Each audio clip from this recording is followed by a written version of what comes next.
They texted you. Maybe it was a simple, "Hey."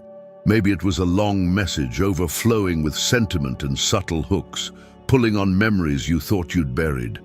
And now, your chest tightens, your mind spins, your fingers hover over the keyboard. Should you reply? Should you ignore it? What if they've changed? What if this is the closure you've been waiting for? Pause. Let's take a step back and ask a bigger question. Why does this moment feel so monumental? Because that message isn't just words on a screen. It's a trigger. It's not just a notification. It's a spark threatening to reignite a fire you worked tirelessly to extinguish. And here's the thing nobody tells you. The real test isn't how fast you respond. It's whether you've truly healed enough to not need to.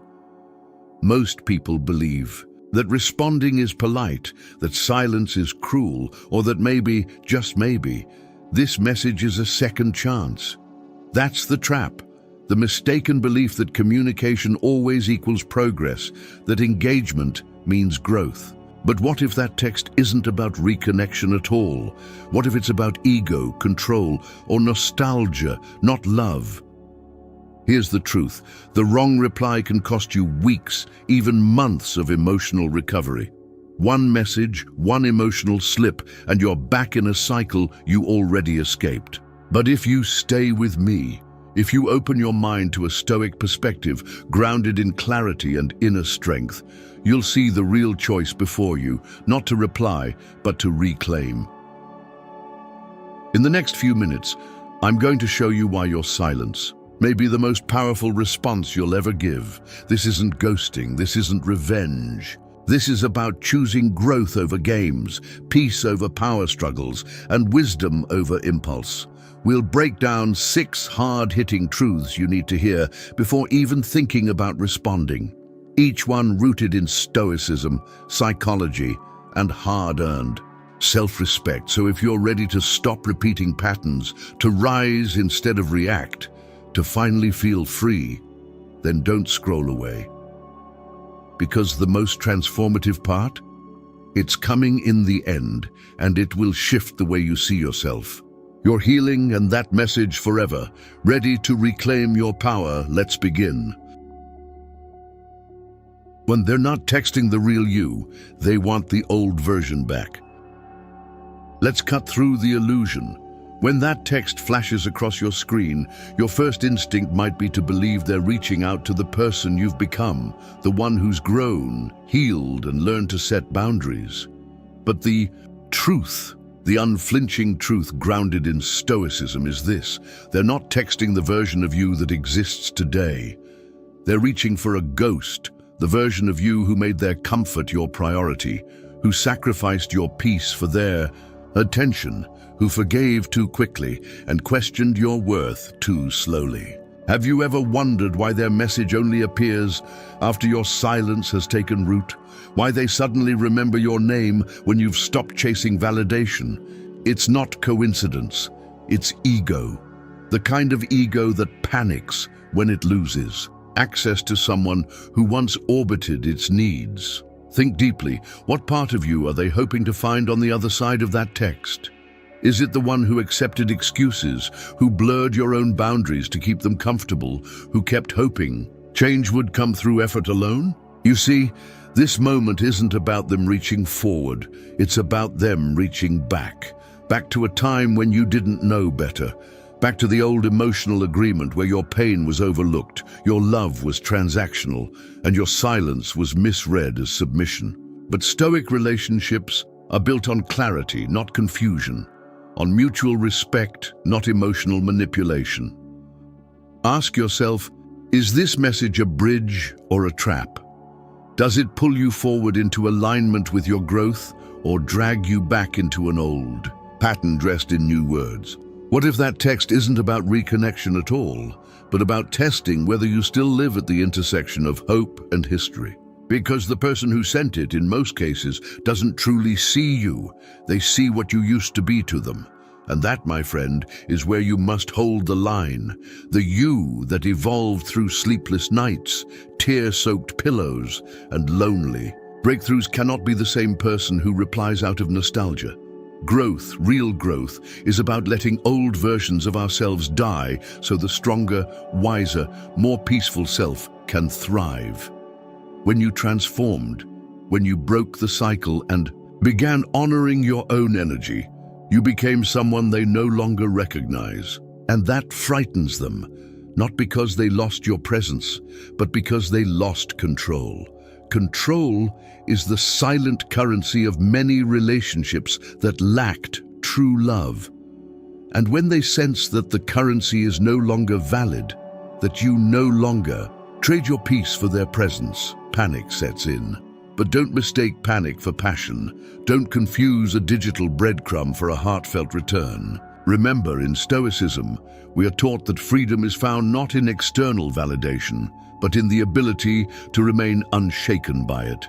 So if their text stirs something in you, pause and observe.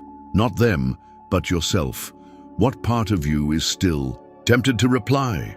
What unmet need are you hoping they'll finally fulfill? Because if it's love you seek, it can't come from the same hands that let you fall. If it's clarity you crave, it won't arrive from the same lips that once delivered chaos.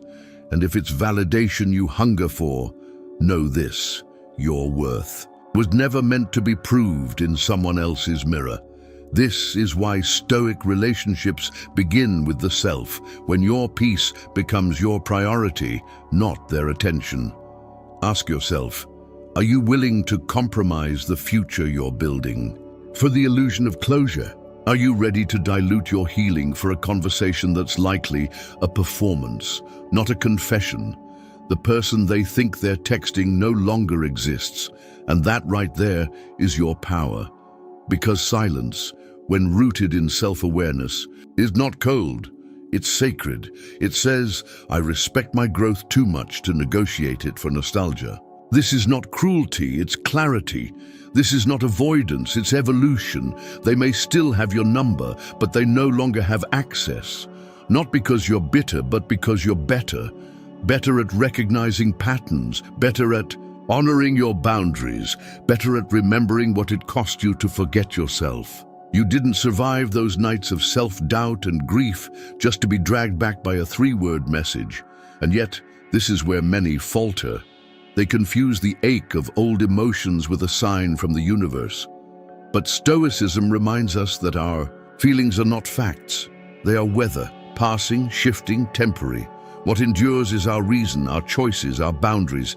That text is not a sign, it's a signal.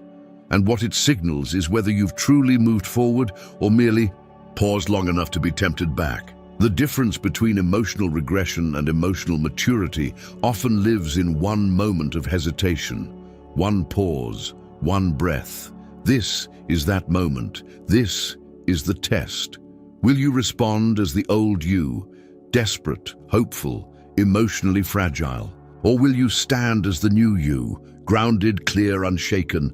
The version of you who no longer needs to be chosen to feel worthy, who no longer needs to be answered to feel seen, who no longer needs to respond to feel powerful. The real flex is silence, not out of spite, but out of sovereignty. And this right now is your sovereignty in action. Stoicism isn't about shutting off emotions, it's about mastering them. It's about understanding that just because a door reopens doesn't mean you should walk through it, especially when you spent so long learning how to build a door of your own. So don't get caught chasing old echoes. Don't let a familiar name on your screen undo the unfamiliar peace in your life. Remember, they didn't text the healed you. They don't even know that person. They texted a version of you that no longer exists. Let that version rest in peace. Let yourself live in it. Because in Stoic relationships, strength isn't measured by who can hold on the longest. It's in who can let go without needing applause. Now ask yourself this. If you reply, are you resurrecting your past or respecting your progress? 2, the message isn't about love, it's about ego. Let's confront something uncomfortable but necessary. When that text from your past shows up, it rarely emerges from a place of pure, unselfish love. It arrives drenched in ego, soaked in unresolved insecurities, and fueled by a need that has more to do with their reflection than your connection. Take a moment and ask yourself, if this message truly came from love, wouldn't it have come when you were still aching, when you were still hoping, when you still believed they'd finally show up for you in a real and meaningful way? Instead, it comes now that you've grown quiet, now that your presence is no longer a guarantee, now that they can feel the absence of your energy. That's not love, that's ego, and Stoicism teaches us to spot the difference. Love is consistent, patient, respectful. It doesn't disappear when it's inconvenient and reappear when it feels forgotten. But ego craves relevance. It can't stand being erased from your story. It panics at the idea that you've moved on, not because you're no longer valuable to them, but because their value was tied to your attention. That's what they're really trying to reclaim, not you, themselves, through your gaze. Let's look deeper. When someone who once neglected you suddenly reaches out, their message often masks an unconscious motive: to check if they still matter, to verify if they can still trigger an emotional response, to confirm whether they still hold any power in your world. This is not connection. This is validation seeking. This is ego repair. And in Stoic relationships, we don't feed ego with our presence. We starve it with our peace. They're not asking, "How are you, really?" They're asking, "Do I still matter to you?" And they're hoping your answer is still yes, because a yes means they're not as forgettable as your silence suggests. This is where emotional maturity steps in. You must ask, what am I really responding to? The words in the message or the feelings they provoke? Are you replying because you believe they've changed, or because you're still secretly hoping they've finally seen your worth? Stoicism reminds us that what lies within our control is our reaction, not their recognition, not their regret, not their remorse. Those things belong to them. Your power is in the pause. It's in choosing not to validate someone who failed to value you when it mattered. That moment when your phone lights up and your heart skips a beat, that's not destiny. That's your nervous system recalling old trauma. That's a phantom limb of emotional attachment twitching in response to familiarity, not truth. Your body may remember them, but your soul knows better. And here's what many won't admit: when you stop replying, you stop supplying. You stop being the source of reassurance they were never willing to earn. And that silence, that terrifies them, because it tells them the game is over, that they don't get to win by reappearing, that they don't get applause for showing up late. It says, your absence taught me more than your presence ever did. It's a sobering message, one that speaks louder than any reply ever could. This is why silence is so powerful in Stoic relationships. It recenters the energy on you, not them. It shifts the narrative from reaction to reflection, from performance to protection.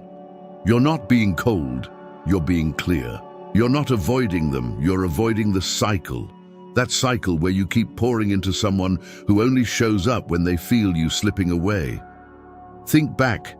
How many times have you opened that emotional door before, only to find disappointment waiting on the other side?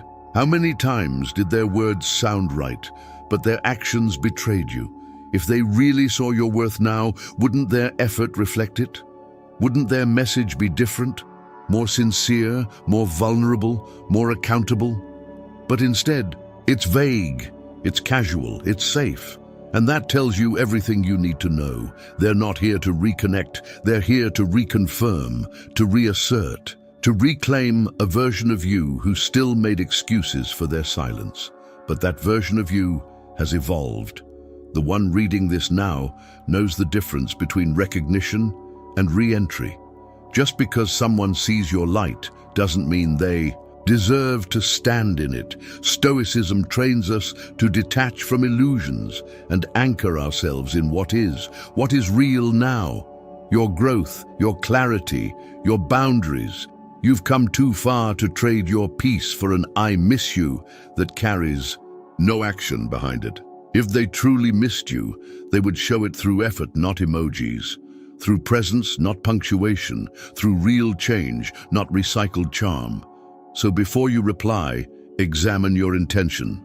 Are you honoring your progress, or are you feeding their ego one last time? Because the minute you respond just to prove you're over them, you've already lost. You've re-entered the performance. You've handed them the power of your reaction. And Stoicism is about reclaiming that power, holding it firmly, silently, without apology. You're not here to convince someone to see you clearly. You're here to see yourself clearly enough that you no longer need to be seen by them. This is your turning point.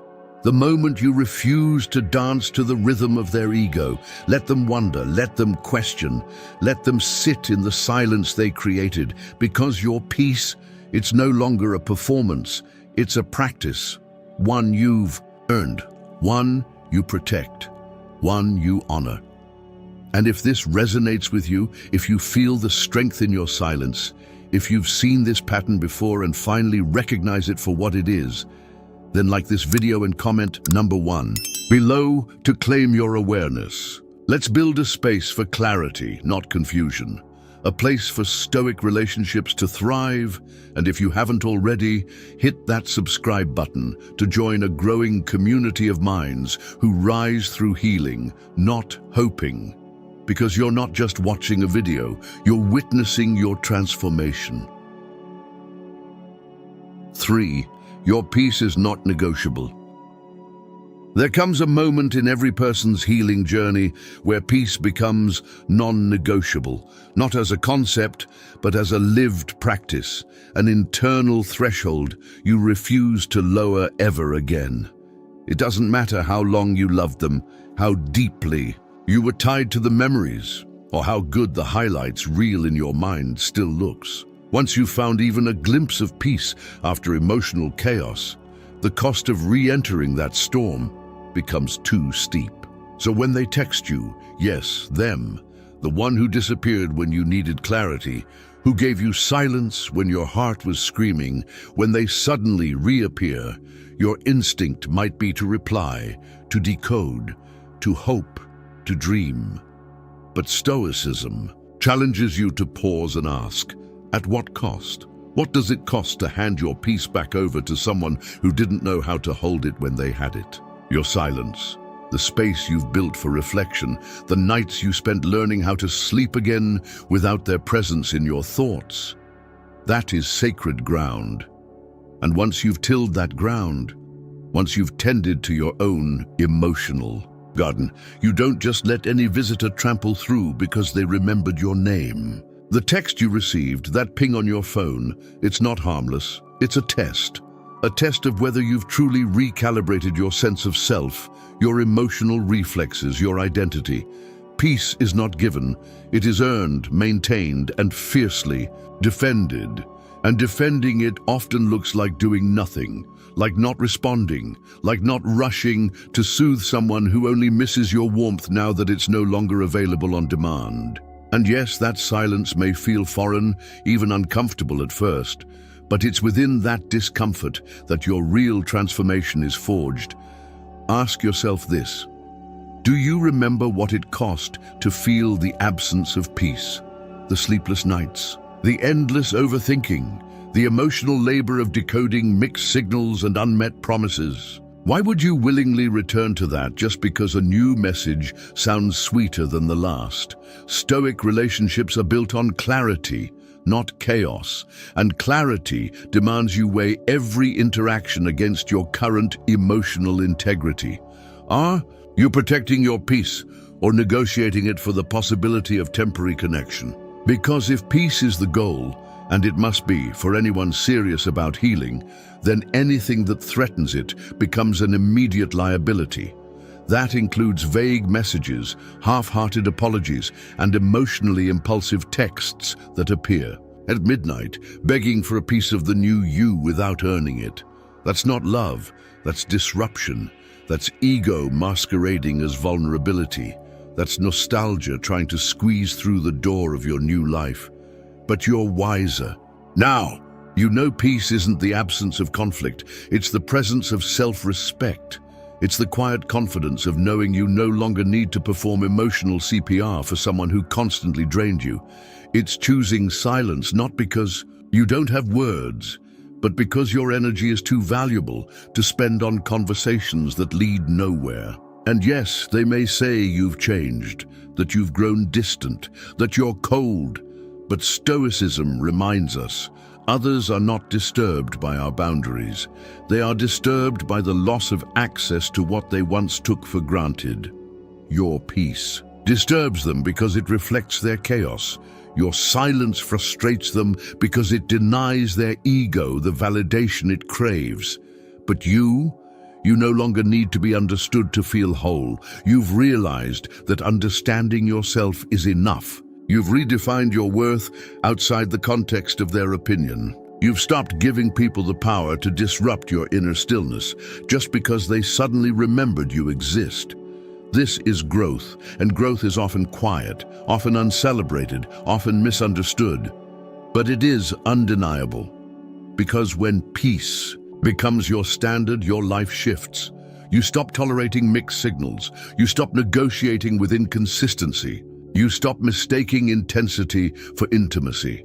And that is when you truly become free, not from them, but from the pattern of abandoning yourself to keep others comfortable. Peace demands you honor yourself fully, that you say no without guilt, that you let go without closure, that you walk away without dramatics, and when they text, you remember not every message is a call to action. Some are simply echoes of a time when you didn't know your own power, but now you do, now you see clearly.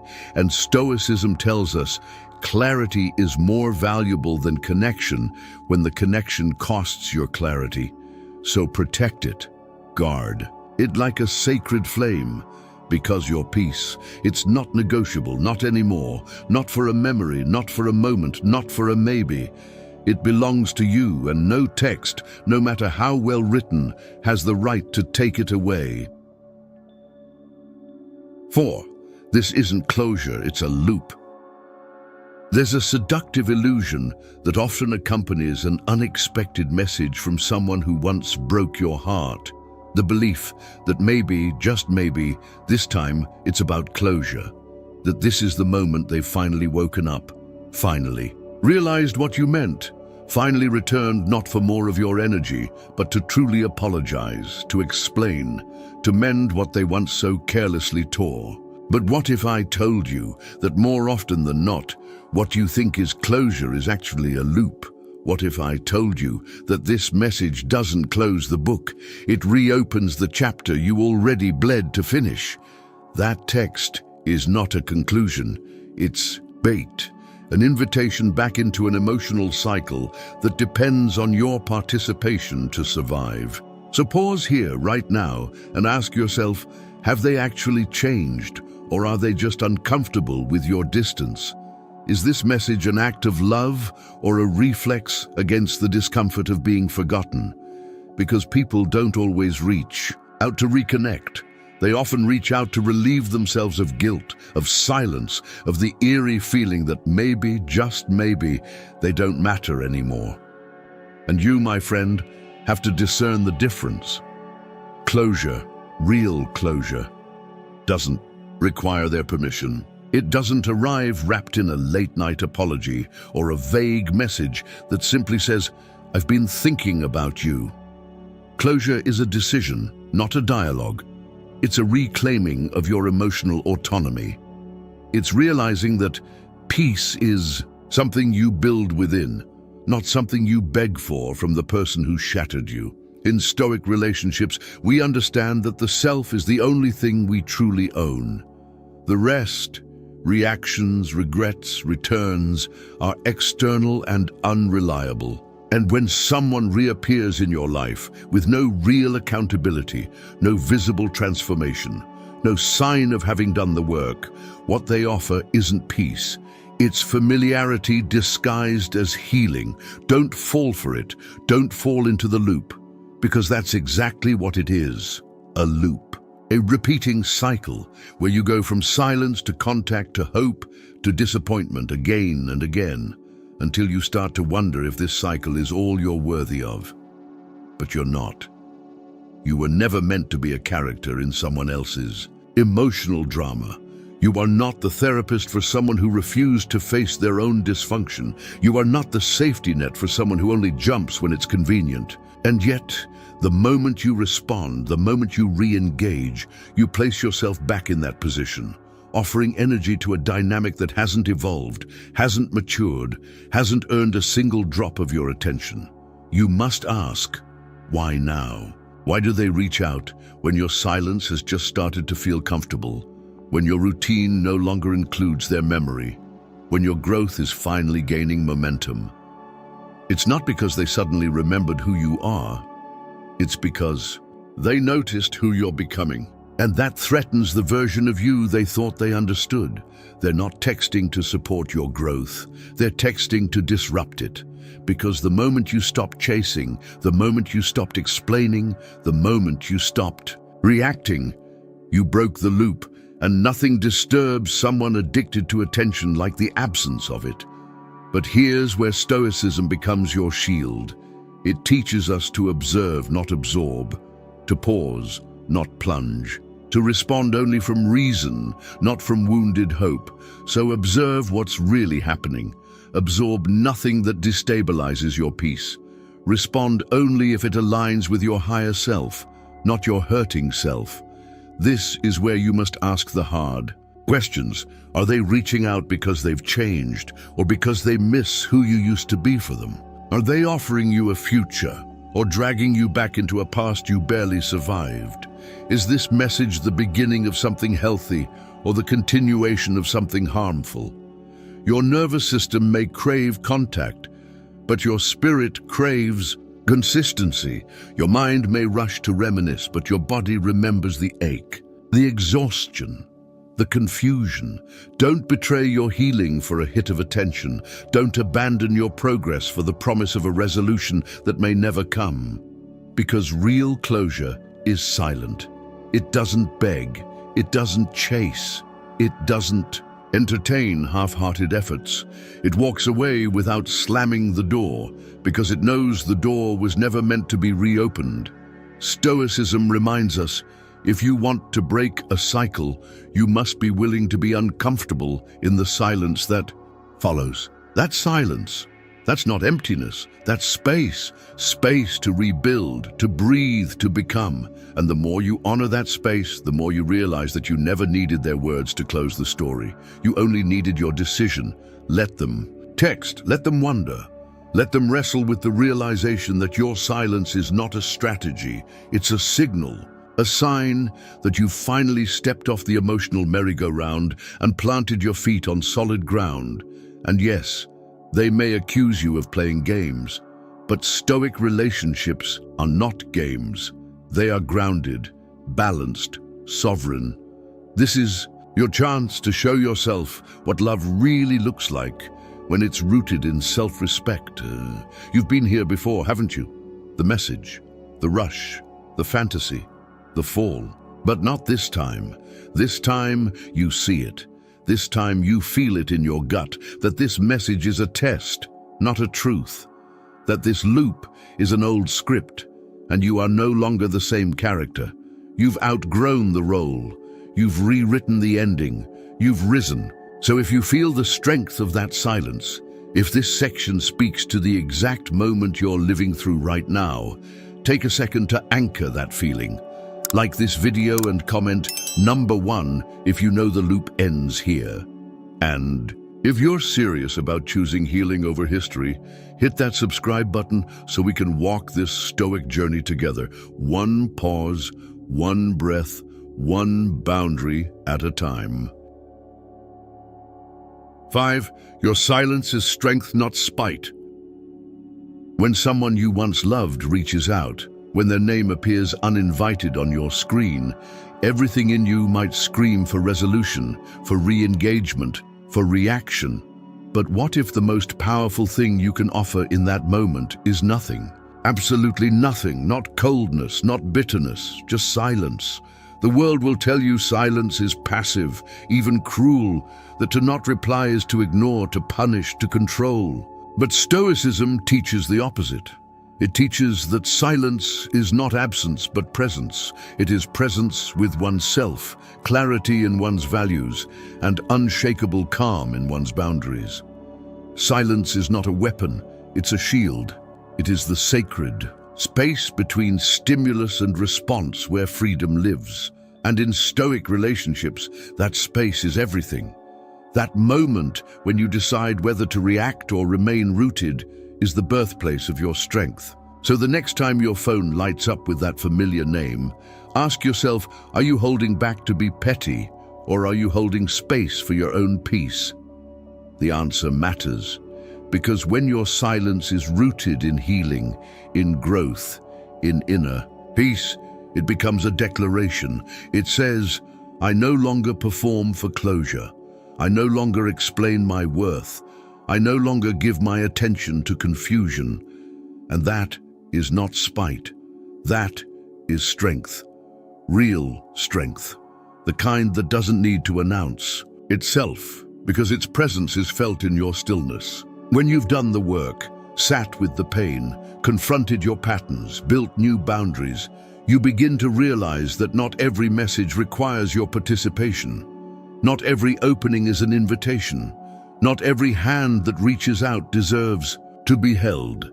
Some hands just want to test if you're still within reach. Some voices just want to see if they can still echo in your mind. But Stoicism whispers, be still, observe.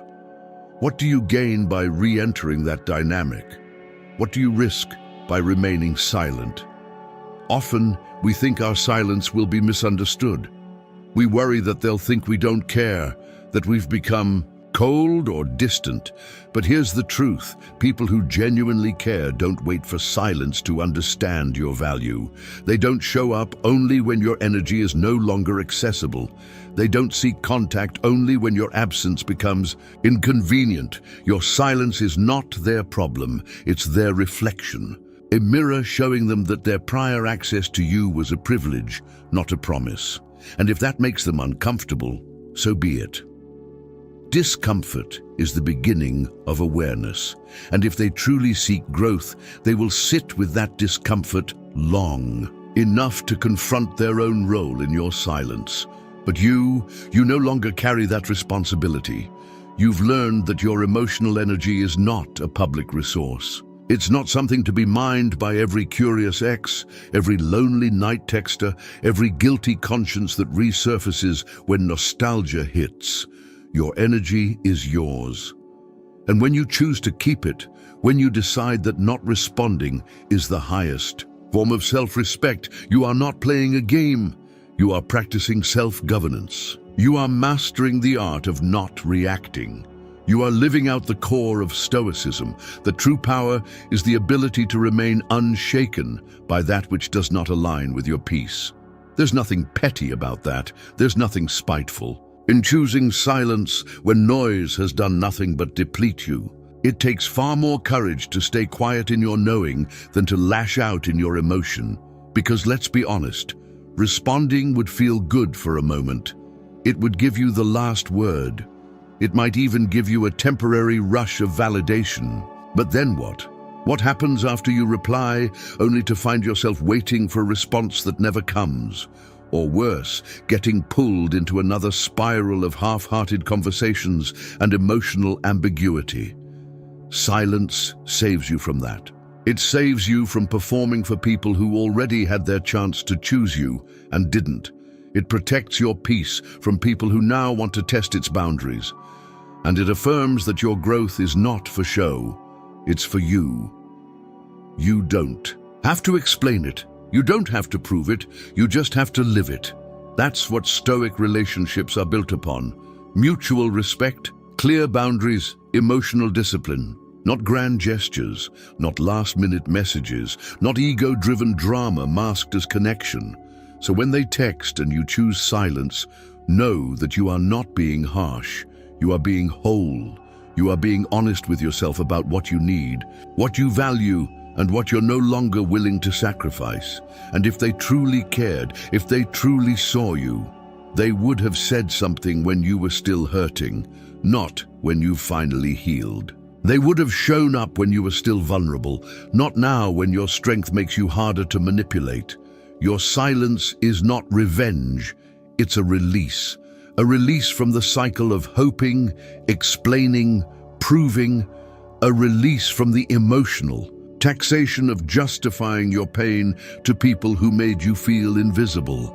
A release from the illusion that love must always end with words. Sometimes love ends with silence, and that silence speaks more loudly than any message ever could. It says, "I've changed. I've chosen myself. I've outgrown the need to be understood by people who didn't care to listen the first time." That's not anger, that's alignment. That's living in accordance with the kind of life and love you now know you deserve. It's embracing the principle of Stoicism that tells us our highest power lies in choosing what we engage with. And if engagement threatens your peace, it is not worth your time. So next time you feel the urge to respond just to be heard, ask yourself, do I need them to understand, or do I simply need to trust myself? Because trusting yourself is the foundation of strength. And strength isn't always loud. Sometimes it's quiet. Sometimes it's still. Sometimes it looks like reading the message, putting the phone down, and walking away with your dignity intact and your peace unshaken. 6. Not every door should reopen. There's a seductive comfort in the past, especially when it knocks gently in the form of a text that simply says, "Hey," or "I've been thinking about you." It's soft, disarming, and familiar. And for a moment, your heart may want to believe this message is a sign, a miracle, a second chance.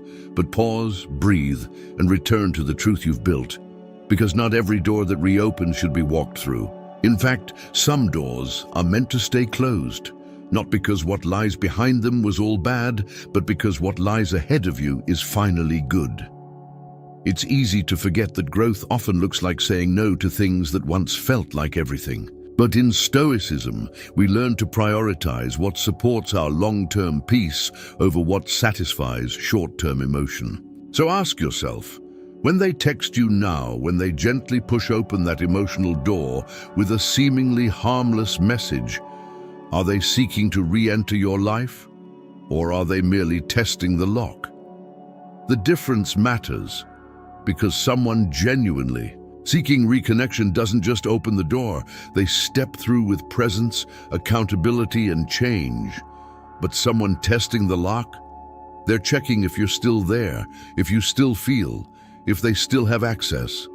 And Stoic relationships aren't built on access, they're built on intention. If their only effort is a text, if their only gesture is a sentence, if their only plan is to see if you'll reply, then that's not love. That's curiosity, and curiosity alone should never be the currency for re-entry into your life. Consider how far you've come. You've spent time rebuilding your identity, not around their presence, but around your principles. You've unlearned the chaos, the guessing games, the mixed signals. You've replaced overthinking with clarity, replaced anxiety with boundaries, replaced dependency with self-respect. Why would you trade all of that for a moment of false hope? Why would you unbolt the door you finally secured just because they decided it was time to revisit what they abandoned? Healing doesn't mean you have to keep proving your growth by re-engaging the people who caused the pain. Healing means you have the courage to close the door fully, even if part of your heart still wonders, what if? And here's a sobering truth. What if is often the chain that binds us to our past. But Stoicism teaches us to anchor in what is, not in what if, what is true now. You're not the same person who once waited by the phone.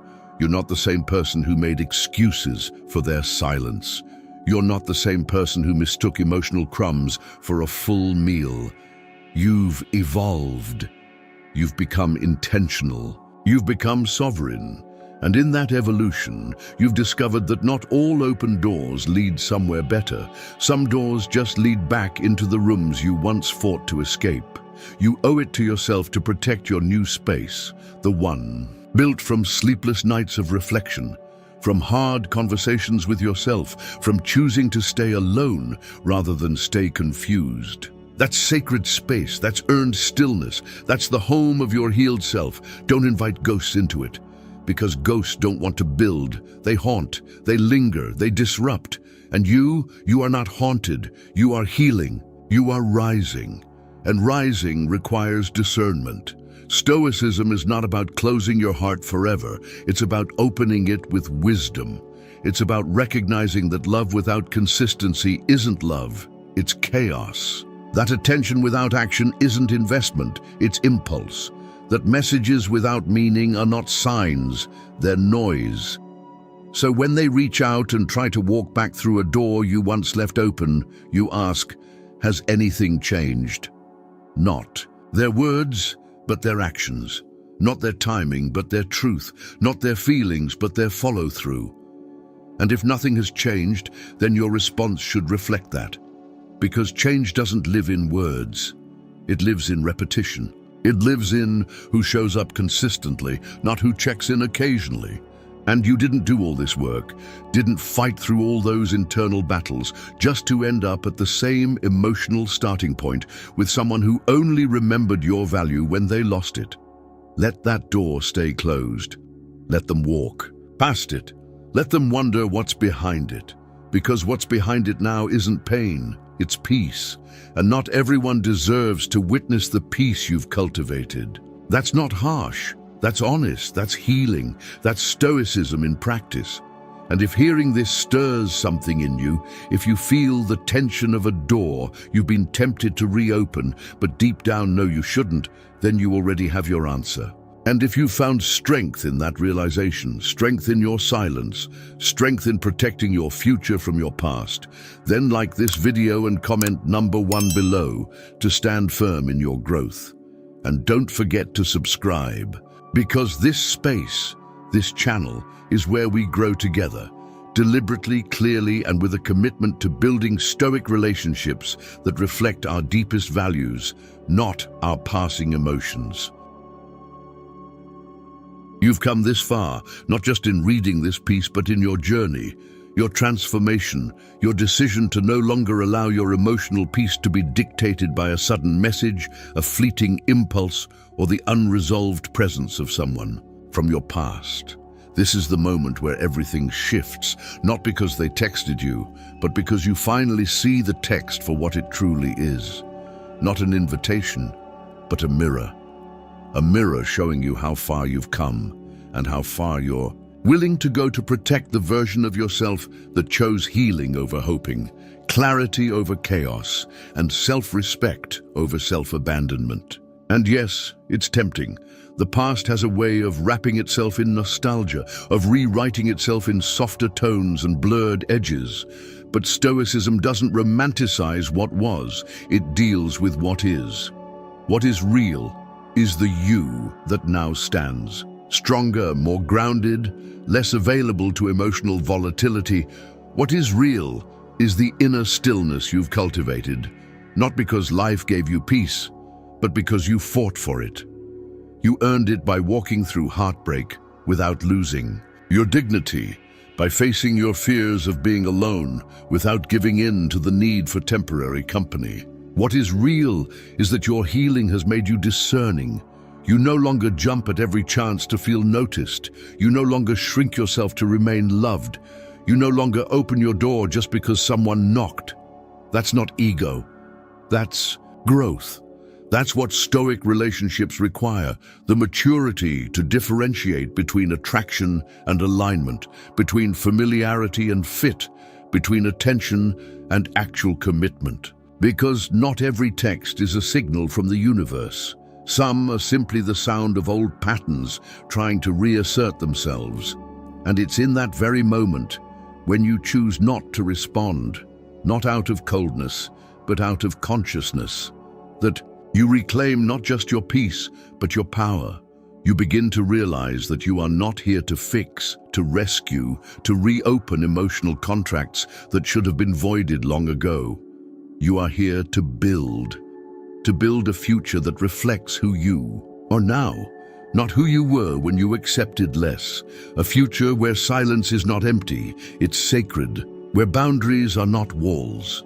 They are bridges to a life where you are no longer weighed down by the need to prove your worth to someone who couldn't see it when it was given freely. The old you would have replied quickly, hoping to be chosen, to be understood, to finally feel seen. But the healed you has chosen peace over performance. You've seen what happens when you chase closure. It never satisfies. You felt what it costs to constantly explain yourself to someone committed to misunderstanding you. And you've learned that no amount of texting, talking, or trying can make someone value what they're not prepared to respect. So now, you protect your energy like it's your lifeblood. Because it is. You don't pour into situations that leave you empty. You don't entertain distractions that masquerade as opportunities. You don't dance with the ghosts of people who only show up when they feel your absence louder than your presence. That's not rudeness, that's responsibility to yourself, your growth, and your future. And yes, some people will misunderstand your silence. They will project their own discomfort, call you heartless, or accuse you of playing games. But Stoicism teaches us to remain anchored in our truth, to not be swayed by the noise of those who never sat through our silence. They didn't walk with you in the nights you cried yourself to sleep. They didn't hold you when you doubted whether you'd ever feel whole again. They weren't there when you finally began to breathe without the weight of needing to be loved by someone else. So they don't get to define what your silence means. Only you do, and if your silence means safety, clarity, boundaries, self-respect, then let it be loud. Let it be final. Let it be the answer that echoes with more strength than any explanation ever could. Because you are not obligated to relive old stories just because someone else is finally ready to revisit them. You are allowed to outgrow people. You are allowed to be unreachable to the version of them that once knew you. And you are allowed to build a life so peaceful that not even the temptation of the past can shake it. That's the essence of Stoicism, not cold detachment, but conscious discipline, not heartlessness, but heart protection, not rejection, but redirection, away from what drains you and toward what sustains you. You now see that silence is not a pause, it's a path that leads away from emotional loops and toward emotional liberation. A path where your worth is not defined by who texts you back, but by who you allow to stay in your sacred space. A path that makes room not for anyone, but only for those who show up with consistency, integrity, and genuine intention. And when you walk that path, calm, clear, and unshaken, you don't just honor your healing, you become the evidence that it worked. So, if you're here at this point, it means something deep within you already knows. Not replying is not the end of something. It's the beginning of everything you've been waiting for, the beginning of a life built on peace, truth, and unwavering self-worth.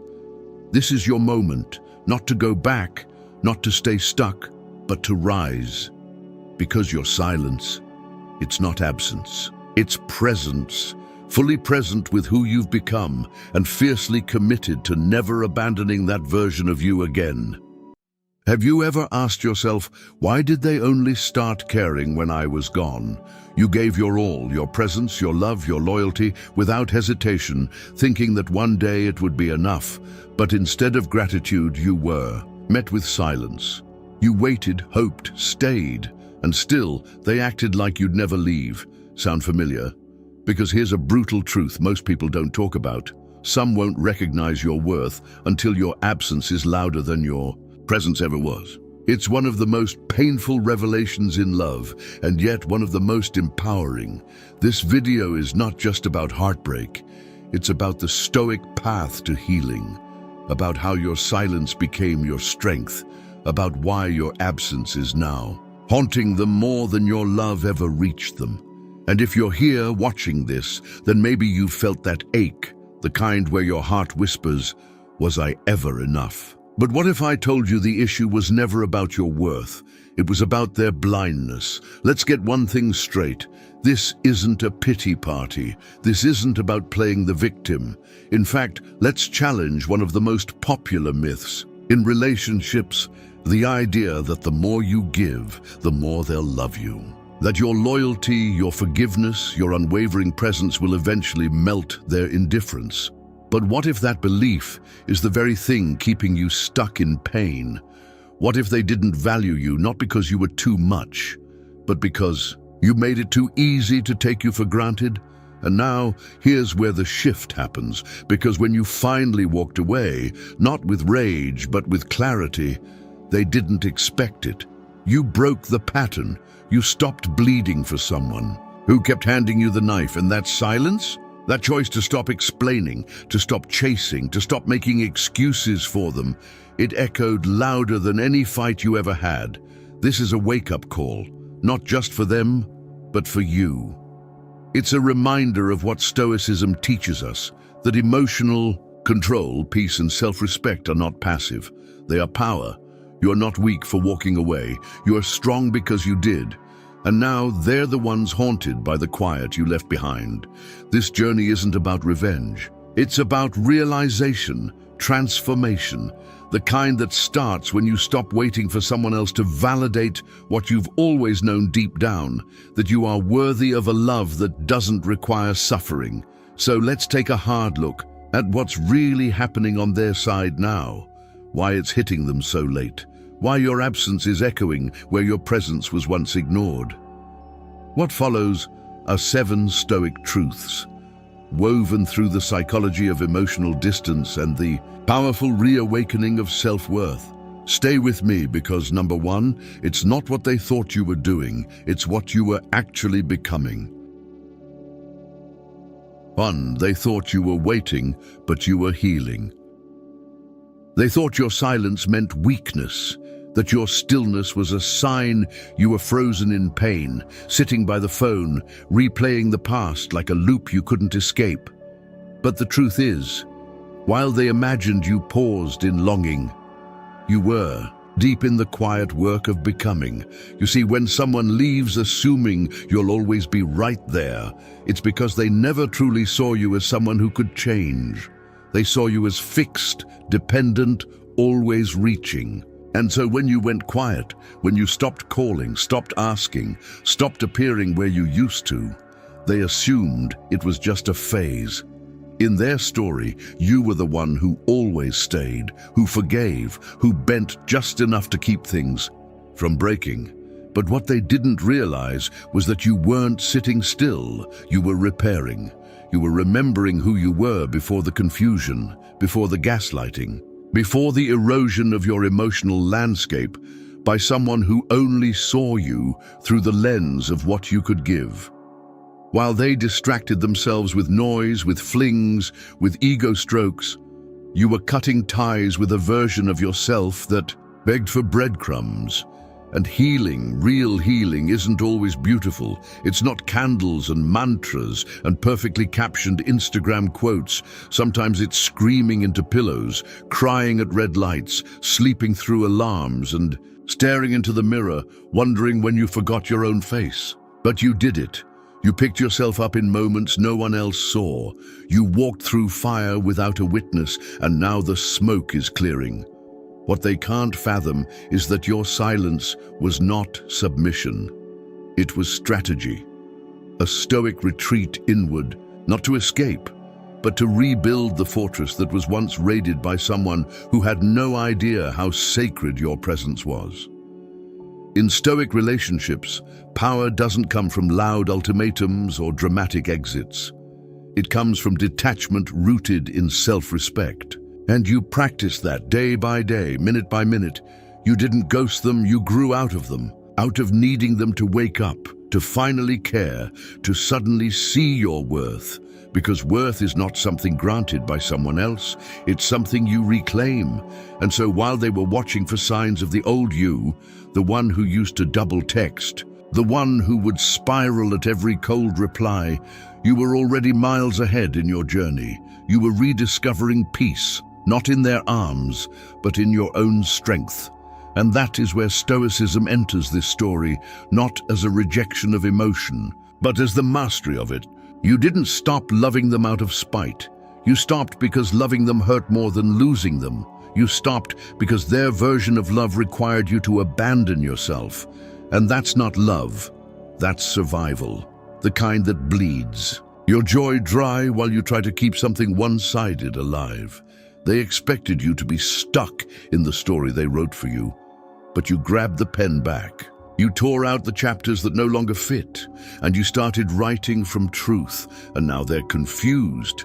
Because in their head, healing looks like a performance, posting pictures, trying to make them jealous, seeking validation from the outside. But you weren't performing, you were purging.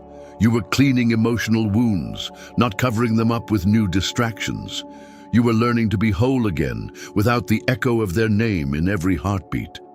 This is where the tables turn, not because you set out to prove something, but because you finally understood you had nothing left to prove. They thought you were lingering, but what they're realizing now, as the weeks turn into months and the messages stay unread, is that the quiet they once dismissed has become the loudest reminder of what they lost. Because silence is not always empty. Sometimes it's filled with everything they chose to ignore, your effort, your loyalty, your unconditional heart. And in that silence, their mind starts to race. Were you always this strong? Did they ever really know you? Did they mistake your softness for fragility, when it was really fortitude? These questions haunt them not because of what you said, but because of what you didn't. That's the stoic power of restraint. It speaks in absence, it teaches in withdrawal. And now they're left with echoes of laughter that no longer fills their phone, of support that no longer cushions their ego, of care they believed would always be available. They scroll through your social media, hoping to see pain, to read your posts like open wounds. But instead, they see peace. They see a glow they never nurtured, a presence they never held properly. And it stings, not because they want to fix it, but because they realize they never truly had it. They only had access to a version of you that was fighting to be loved. And that version is gone, buried, replaced with someone who doesn't chase closure, who doesn't argue for clarity, who doesn't need to be seen to know they're visible. That's what Stoic relationships teach us, that we are not defined by who we lose, but by how we rise. And your rise wasn't explosive, it was steady, it was disciplined, it was earned in silence. While they were counting the days until your return, you were counting the lessons. You were learning not to take crumbs when you deserve the whole table. You were learning that loyalty should not be tested, and that emotional availability is not a currency to be traded. It's a gift to be cherished. And now they feel it. In the quiet moments when the crowd leaves, when the distractions wear thin, when they're alone and their mind pulls up memories like unwanted dreams, that's when they realize you weren't waiting. You were walking, and not toward them, but toward yourself. That's what they never expected, because in their eyes, love is control, emotion is leverage, and presence is possession. But in Stoicism, love is offered freely, but never at the cost of self. Emotion is felt but not indulged.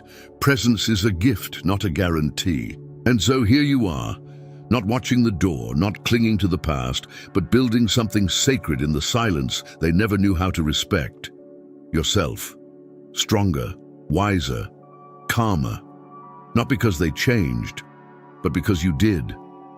And that shift, that rebirth, that evolution, that's what's hitting them now. Not your departure, but your transformation. 2, they didn't notice when you needed them most. There's a specific kind of ache that comes not from betrayal, but from neglect, from standing next to someone who claims to care, while slowly fading into the background of your own story. You were right there, smiling, checking in, trying to bridge the growing gap with soft words and open hands. But they didn't see you. Not really. Maybe they thought you were strong enough to carry it all. Maybe they assumed that just because you weren't screaming, you weren't suffering. But that's where they were wrong. Because while you held the relationship together with invisible threads, they were too distracted, too self-involved, or maybe just too indifferent to recognize that you were unraveling. And this is where the misunderstanding cuts deepest. They saw your good morning texts, your thoughtful check-ins, your late-night conversations as routine, not as effort, not as love, not as survival. They mistook your consistency for convenience, your patience for passivity. And so, when your energy dimmed, when your responses slowed, when your smile started to falter, they didn't ask why. They didn't reach. They didn't adjust. That's emotional neglect, not just what someone does, but what they consistently fail to do. You kept pouring from your cup even when it was bone dry, hoping that one day they'd finally pour back. But love that flows only in one direction becomes a drought. And in that drought, you were wilting while they danced in the comfort of your care. You tried to speak, maybe not with words, but with tone, with sighs, with quiet moments that begged to be noticed. But they didn't hear you. They didn't see you folding into yourself just to stay close. They didn't ask why you looked tired, why you no longer lit up around them, why your laughter seemed muted. And what hurt most wasn't just the silence, it was the assumption that you were fine, that you'd always bounce back, that you didn't need the same love you were so freely giving, and so you stopped trying, not out of spite but out of necessity, out of the deep, exhausting realization that trying to connect with someone who refuses to meet you halfway is like shouting into the wind. You go hoarse long before they ever hear you. This is where Stoicism sharpens into clarity, because it teaches us not to chase what consistently rejects our presence. It tells us that true strength is not in how long you can hold on, but in when you finally decide to let go. And you did. Not all at once, but gradually. You stopped initiating. You stopped fixing the mood. You stopped being the emotional caretaker of a connection that left you starving for reciprocity. And they noticed, but not in the way you hoped. They didn't notice your pain. They noticed the withdrawal of benefits. They missed your emotional labor, not your well-being. They missed the version of you that made their life easier, not the person inside that was hurting. And that realization, that's what burns them now. Because as the Stoic relationship dynamic teaches, people often don't value emotional support until it's gone. And now, in the quiet you left behind, they're replaying your gestures, your sacrifices, your consistency. Only now does it register how much effort you were putting in just to hold things steady. Only now do they realize they were never meeting you at the same depth. And it's too late. Because the person who once stood there, smiling through silent tears, is no longer available to be ignored. You've stepped away, not with vengeance, but with wisdom. And that's the part they'll never fully understand, how the most powerful healing doesn't always make noise. Sometimes it's a slow fading of presence, a gradual reclaiming of peace, a decision, moment by moment, to stop explaining your pain to someone committed to misunderstanding it. And now, as they sit in the silence they once overlooked, they begin to panic. They search for signs that you still care, hoping for a crack in your composure. But Stoicism teaches us to be rooted in our own worth, to respond to emotional negligence, not with pleading, but with presence, our own. You didn't go cold, you got clear. And clarity is often mistaken for cruelty by those who benefited from your confusion. So now they ask mutual friends about you. They scroll through your social media late at night, looking for the version of you that used to chase. But that version no longer exists. That version gave too much and received too little. That version cried in silence while they laughed in comfort. And now that version has evolved. Not into someone bitter, but into someone free. You're not trying to make them regret it. You're not trying to prove anything. You're just done. Done begging for attention. Done arguing for your worth. Done explaining why you deserve the bare minimum of emotional awareness. They didn't notice when you needed them most. And that is something they will carry longer than your presence ever lingered. Because regret hits hardest when it meets silence, when there's no more fight left to give. When the person who once kept the light on decides to walk away, not with fanfare, but with finality. And if you've ever been in this space, if you've ever held onto someone who couldn't even see your hands reaching, then you know this. Pain. You know the numbness that comes after the storm, the relief that replaces hope, the quiet pride of choosing yourself after all the times you weren't chosen. That is your rebirth. That is the moment you begin again. And as you sit in that silence, know this: you were never too much. You were asking too little from someone who couldn't give more.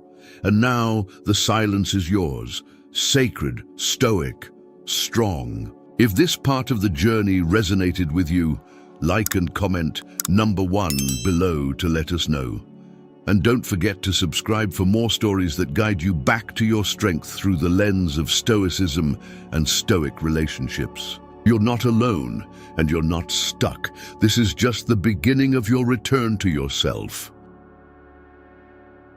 3. They didn't expect you to outgrow the pain. They never imagined you would outgrow the pain. In their mind, the hurt they left you with was supposed to keep you trapped, emotionally stunted, endlessly circling the same memories like a ghost in your own past. They believed that by walking away, by distancing themselves without closure, without explanation, without even the decency of acknowledgement, they could freeze you in time. They thought your heart would stay exactly where they left it, beating in confusion, aching in longing, whispering what-if questions into the void. But what they didn't understand is that pain, while paralyzing at first, becomes a forge in the hands of someone ready to heal. And that's what you did. You stepped into that fire. You sat in the loneliness.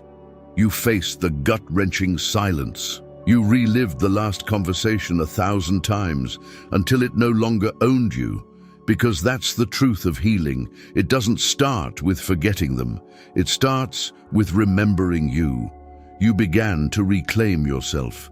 Slowly, tenderly, like learning how to walk again after years of crawling.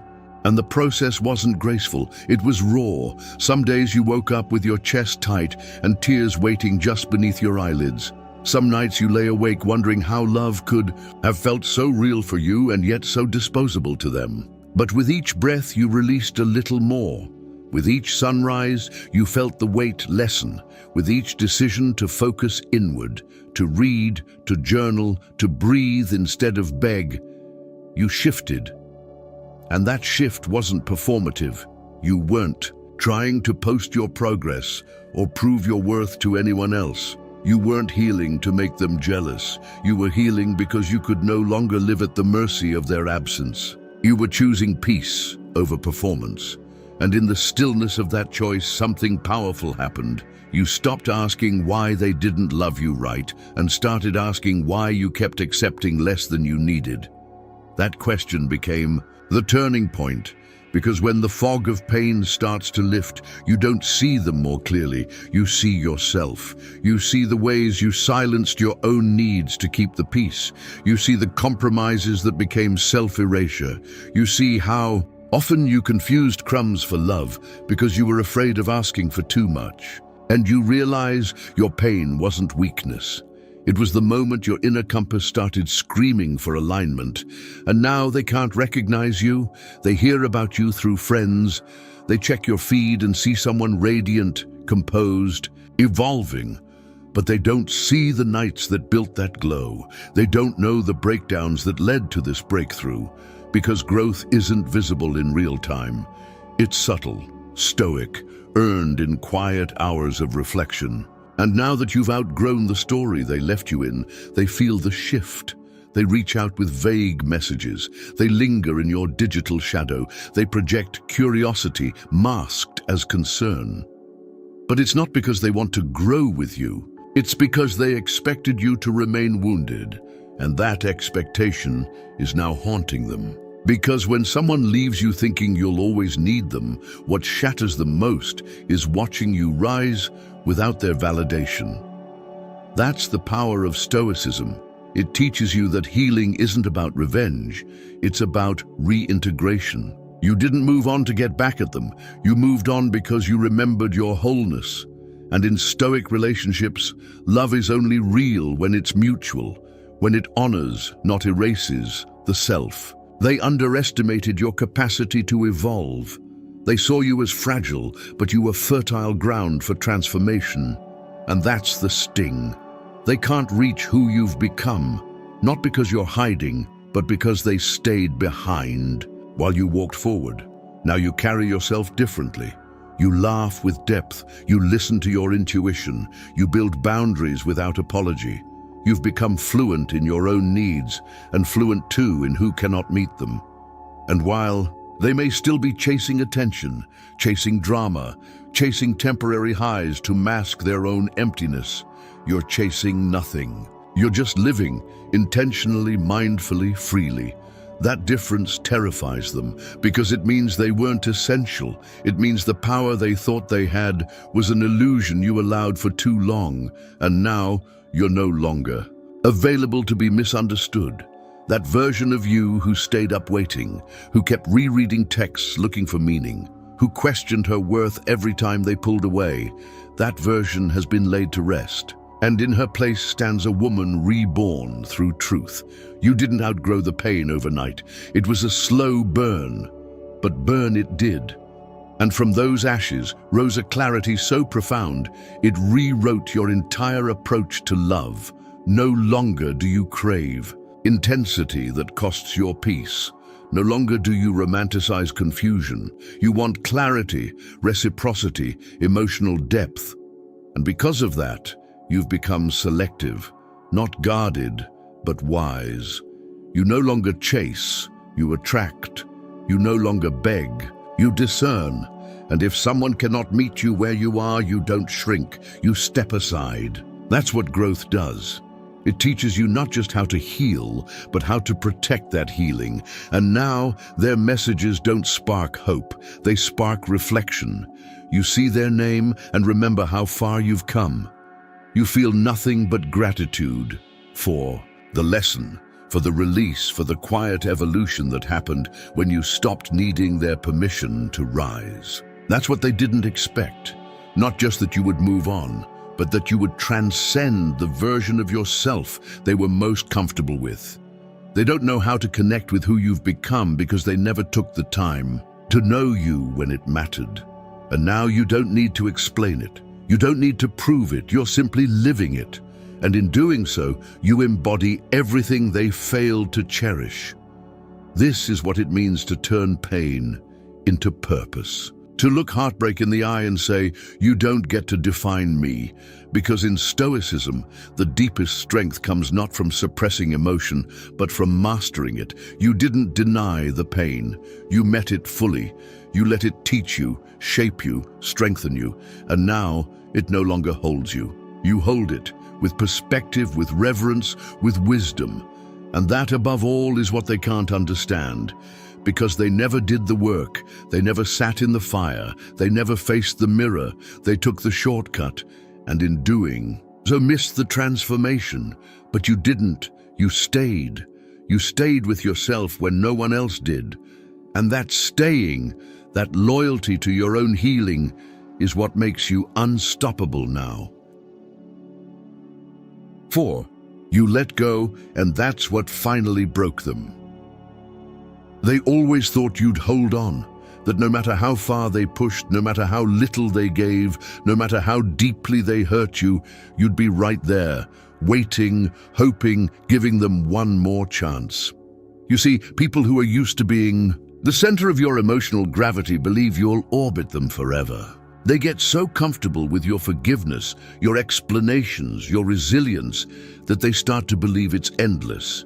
They mistake your loyalty for a lack of options, your commitment for dependence. And so they test you, intentionally or not, just to see how far they can go before you break. But what they never expect is that one day you simply won't break. You'll let go quietly, without a speech, without a scene, without a dramatic ending, just gone. And that moment, the one where they finally look up and realize you're not there anymore, that's what shatters them, because they never believed you had the strength to stop trying. They thought the emotional rope you kept tying between the two of you would always stretch, but never snap. But you did something different this time. You stopped proving your worth to someone who never took the time to see it. And that's what they never saw coming. In Stoic relationships, there is no final blowout. There is no theatrical exit. There's a calm, collected decision to no longer tolerate what steals your peace.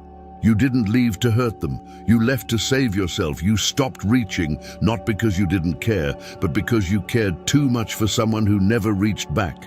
You stopped explaining, not because you didn't want to be understood, but because you realized they were never really listening. And in that silence, in that pulling away, the dynamic shifted forever. Because for the first time, they felt your absence. Not just physically, but emotionally, spiritually, deeply. They felt the void where your patience used to be. They noticed the silence where your comfort used to echo. And it wasn't just that you left, it was how you left. You didn't storm out, you simply stopped showing up. And that unspoken goodbye, that unannounced ending, that's what lives in their mind now, because there's no closure in silence, only reflection. And now, that reflection haunts them. They begin to question the moments they once dismissed, the texts they ignored, the calls they declined, the effort they took for granted, and the worst part for them, it's realizing that the person who once would have done anything to stay no longer wants to return. That realization breaks them, not because they lost someone to anger, but because they lost someone to indifference. Stoicism teaches that letting go isn't passive, it's an act of courage, of clarity, of reclaiming your center.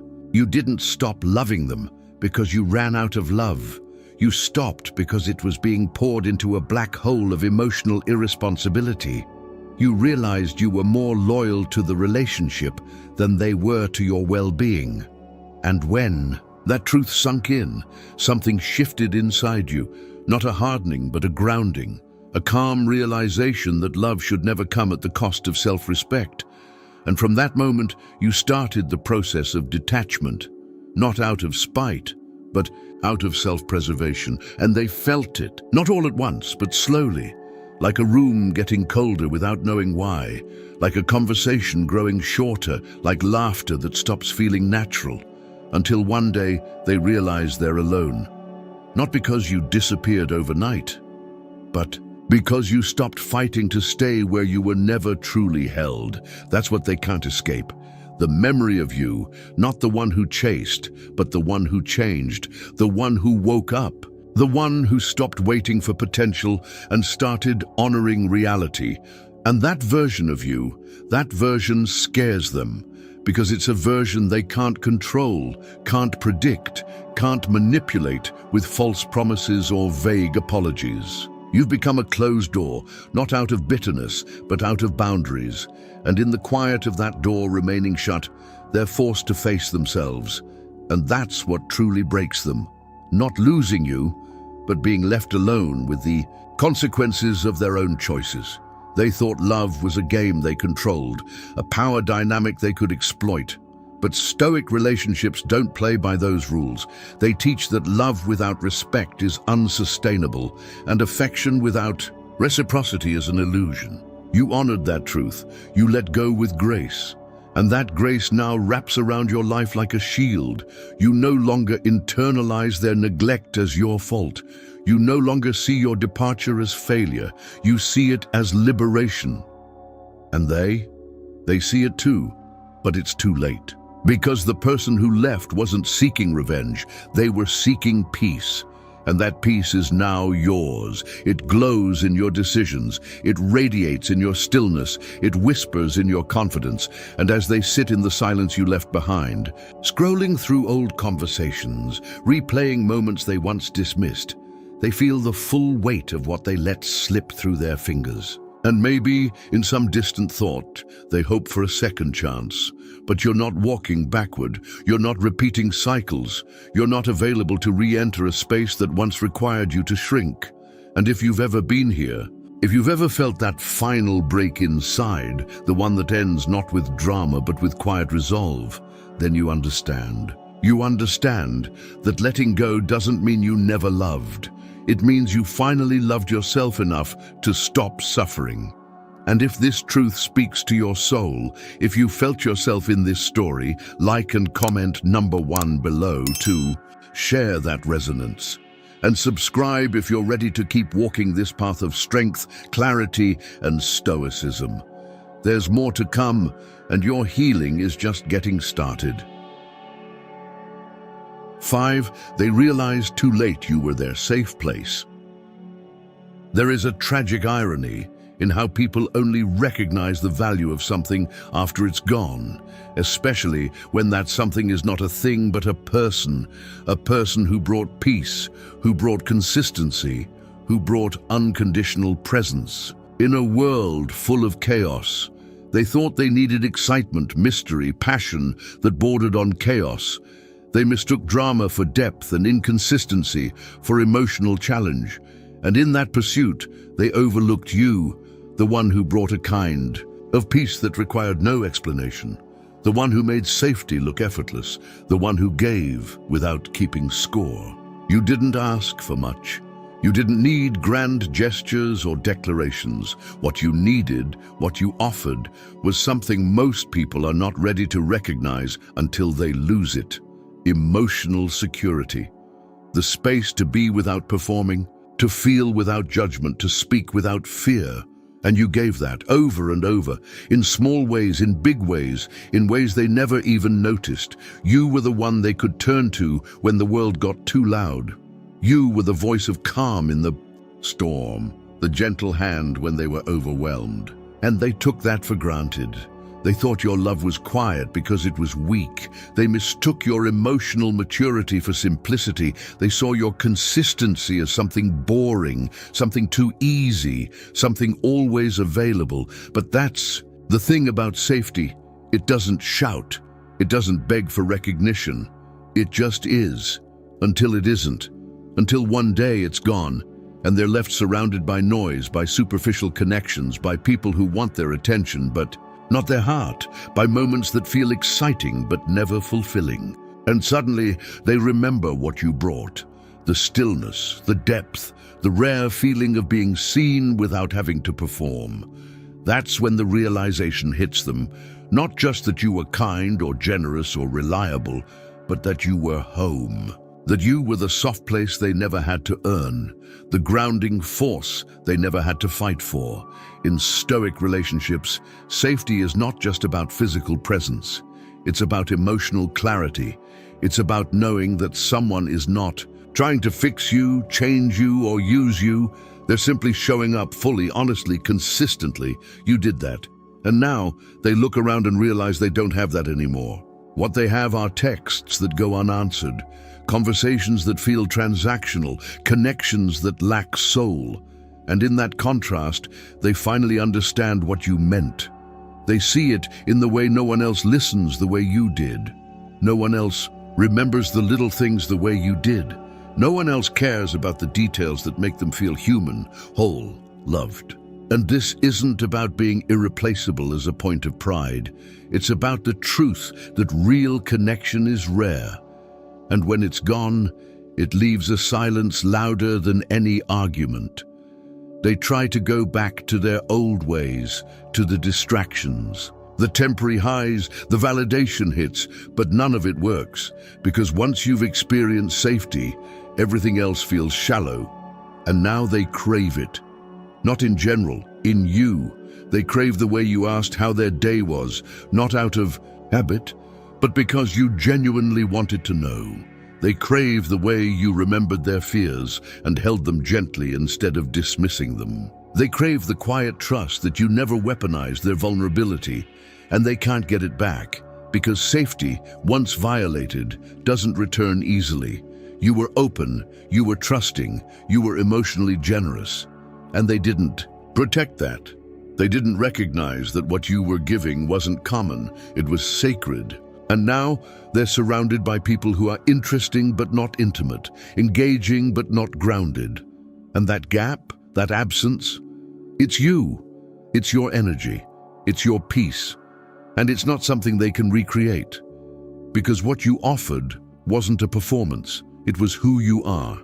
And they didn't meet it with presence. They met it with assumption, with entitlement, with the arrogance that you would always be there. And now your absence exposes everything they ignored. This is the part Stoicism prepares us for, the understanding that you can do everything right, give everything honestly, love someone fully, and still not be appreciated. But it's not about becoming bitter. It's about becoming better at choosing who deserves your peace. They didn't see your emotional depth as valuable until they were surrounded by shallow waters. They didn't understand your patience until they were met with impatience.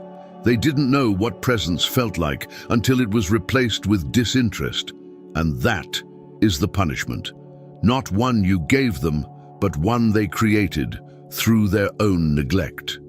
Because in the end, the quiet pain of losing a safe place is the most haunting. They remember the way you listened without trying to solve, the way you stayed calm when they were spiraling, the way you supported without asking for anything in return, and they know, deep down, they won't find that again easily.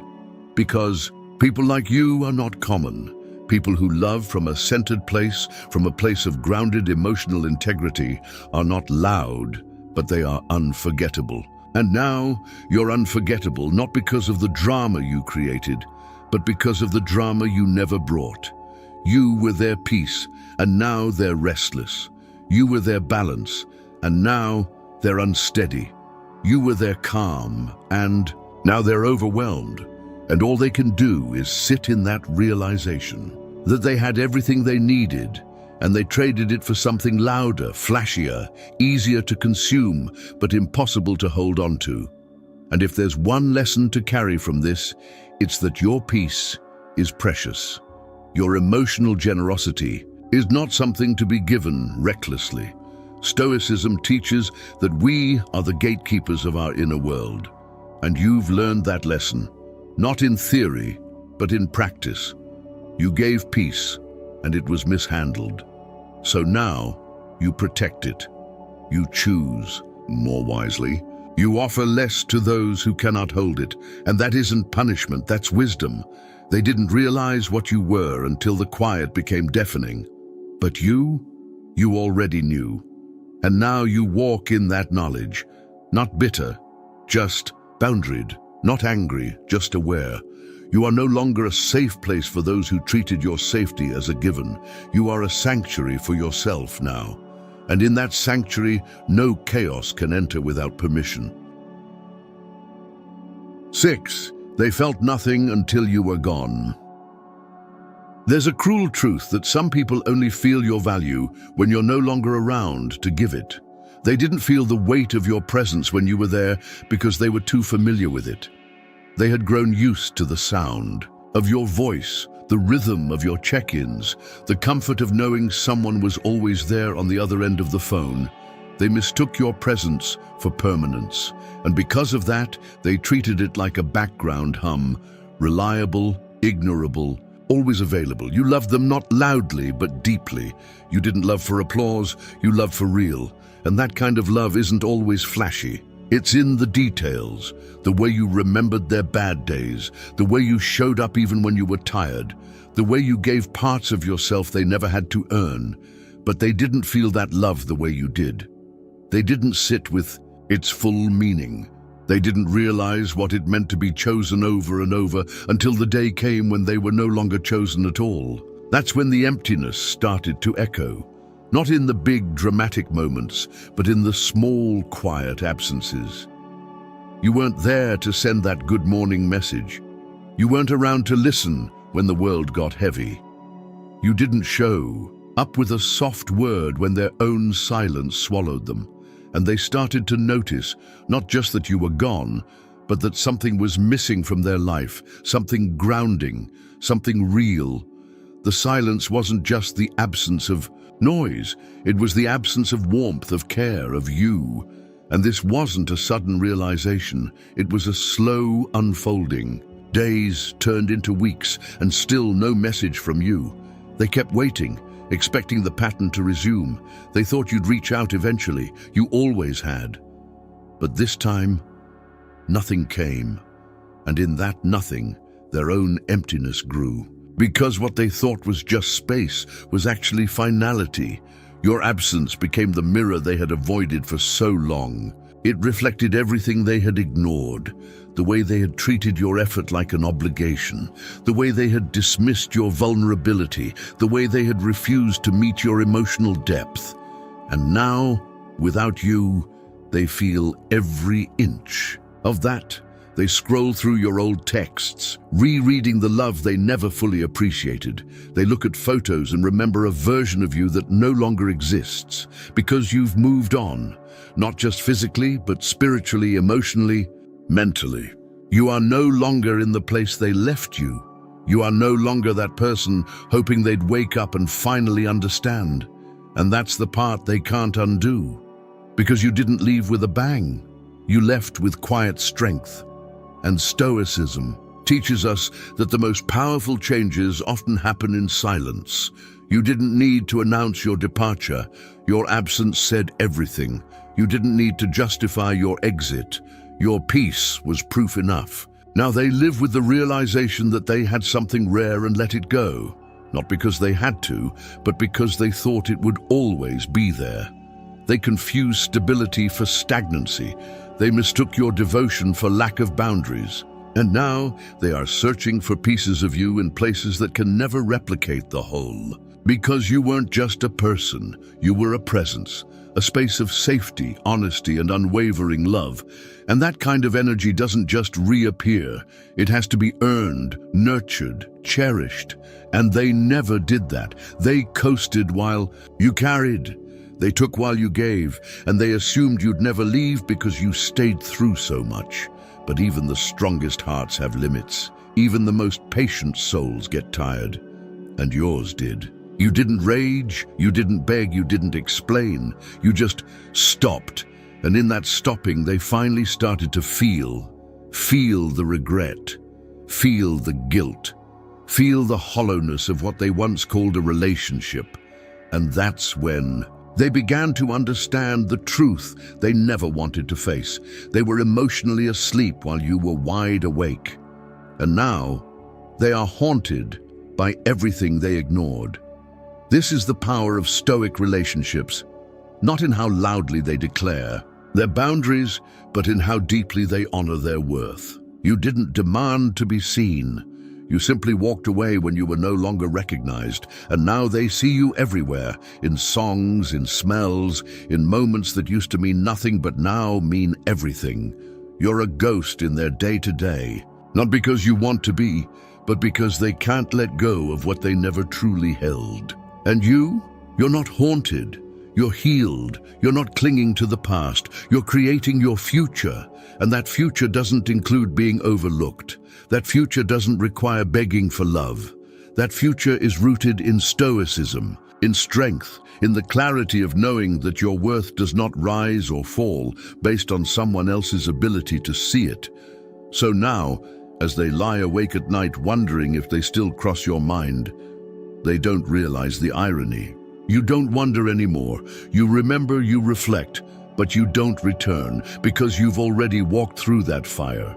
You've already found the ashes, and from those ashes, you've built something new, something whole, something sacred.